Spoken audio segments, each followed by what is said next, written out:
बात बोला था, हमने कहा था कि सिर्फ एक काम कर दें सरकार, राजभर रेजिमेंट बना करके AK-56 दे दे, उसी चीन को 25 किलोमीटर धुरे से चले आएंगे।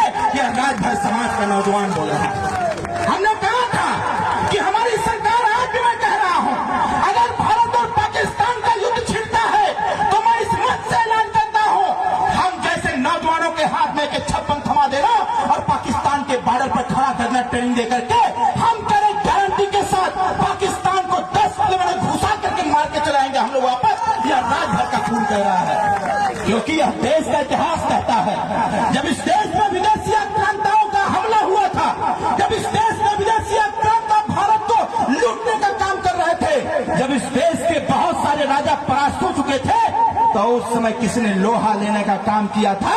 तो बहराइच के नरेश, श्रावस्ती के नरेश, चक्रवर्ती सम्राट राष्ट्रवीर राजभर महाराजा सुहेलदेव राजभर ने लड़ाई लिया और लेकर के पूरी दुनिया को संदेश दिया, जब तक इस धरती पर नागवंशी राजभर समाज का शासन रहेगा, कोई विदेशी आक्रांता भारत में प्रवेश नहीं कर सकता है। साथियों, इस प्रकार का युद्ध लड़ने का काम किया गया। तो आज की जो स्थिति है, उस स्थिति में हमने कहा है इस बात को, और बड़े गंभीरता से कह रहा हूं, राजभर रेजिमेंट बना दीजिए और खड़ा कर दीजिए सीमा पर।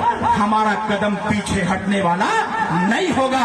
इस देश के आन सम्मान के लिए, इस देश की रक्षा सुरक्षा के लिए हम लोग सीना तान के खड़े रहेंगे और ईंट का जवाब हम लोग बंदूक से देने का काम करेंगे।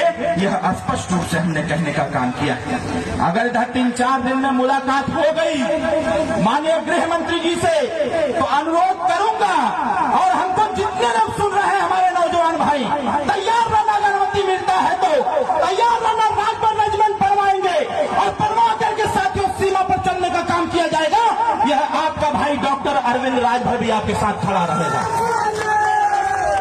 जब पैदा हो गए हैं धरती पर सुरक्षा के लिए, धरती की रक्षा के लिए, तो फिर डर किस बात का? अरे हमने राजा सुहेलदेव राजभर जी के इतिहास को पढ़ा है। उन्होंने कहा था, जब देश की आन बान सम्मान, देश की रक्षा सुरक्षा की बात आ जाए, तो फिर सीना तान के खड़े रहो, कदम पीछे हटाने की आवश्यकता नहीं है। ज्यादा कुछ